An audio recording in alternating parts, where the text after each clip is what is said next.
here at Queer Kid Stuff and Rainbow Storytime. Hi friends, I'm Linz. And I'm Teddy. And welcome back to Rainbow Storytime, where we read LGBTQ plus picture books for all of you, my friends. And this week we are celebrating Bi Visibility Day. That means B for bisexual. Oh, Linz, we had a video about that.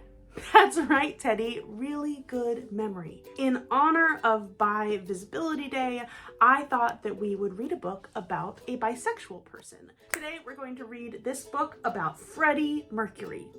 Who's that, Linz? Freddie Mercury was a singer and a rock star from the band Queen. I'm sure you've heard some of Queen's songs before. They are all over the place, and we are going to learn all about Freddie. He is one of my favorite singers of all time, and we're going to learn all about him. Let's read! All right, Teddy, I think you're ready to read. Little People, Big Dreams. Freddie Mercury. Written by Maria Isabel Sanchez Vergara and illustrated by Ruby Taylor.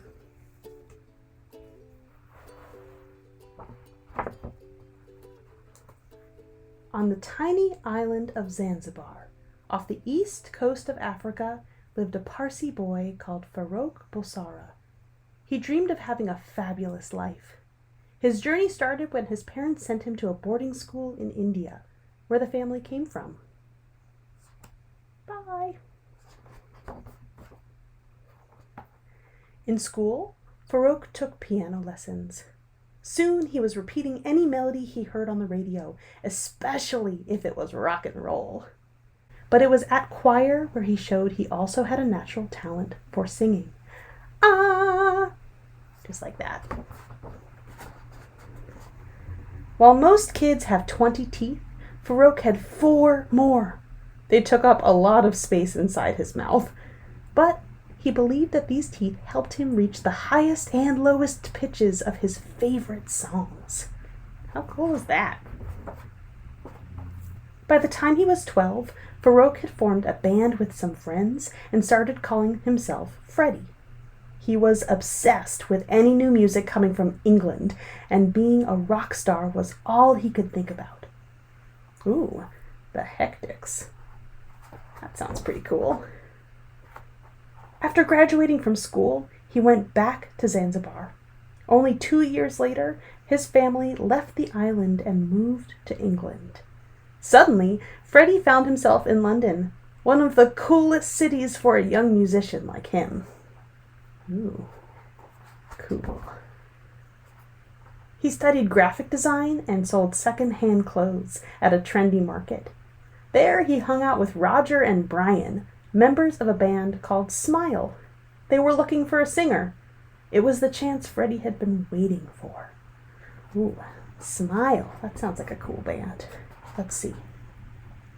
Last to join them was a guy called John, and once the band was completed, Freddie convinced them to change their name to Queen. He also took a new last name from the lyrics of one of his songs, and Farrokh Bulsara became Freddie Mercury. There he is. Freddie always knew he was a star, but the world only seemed to agree with him after Queen's 3rd album. It launched the band to fame. Next came Bohemian Rhapsody, an exciting song that mixed opera with rock. It was genius. Oh, Bohemian Rhapsody is one of my favorite songs. All 4 members of Queen were talented composers. Still, no matter who wrote a song, Freddie always gave it his all, electrifying the lyrics with his voice. As a result, their tunes became instant classics, and one in particular is now an anthem at any sporting event. We are the champions. That's that song if you've never heard it before. On stage, Freddie gave everyone goosebumps. Even people standing at the very back. He performed at a charity concert that almost half the planet watched live on television. Years later, it was voted as the greatest show in rock history. Wow, so cool. Look at how many people that is. It's so many people. Even though he was admired by millions, Freddie felt that the only ones who truly knew him was his first and only girlfriend, Mary, and his 10 beloved cats. Oh my gosh, let's see. There's Goliath there, Miko, Tiffany, Lily, Tom, Jerry, Oscar, Dorothy, and Delilah, and Romeo.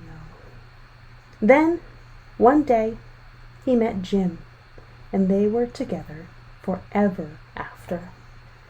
Jim and Freddie. When doctors told him he had AIDS, an illness that had taken many friends away, Freddie stopped touring, but he didn't give up singing. Instead, he recorded the most beautiful song to say goodbye. The show must go on.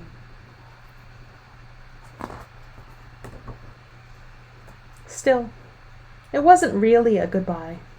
Not at all, because little Freddie, one of the greatest performers of all time, keeps electrifying our hearts with his music, encouraging us to live a fabulous life, a life as fabulous as we want it to be. Freddie's voice still lives on in his music.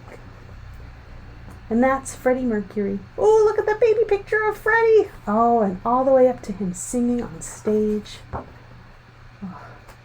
That was a little book about Freddie Mercury, written by Maria Isabel Sanchez Vergara and illustrated by Ruby Taylor.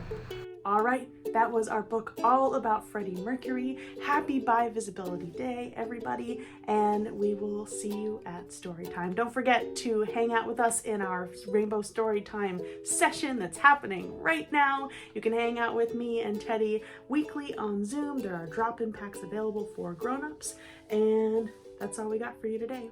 We'll see you at Storytime. Bye, friends! Bye, friends!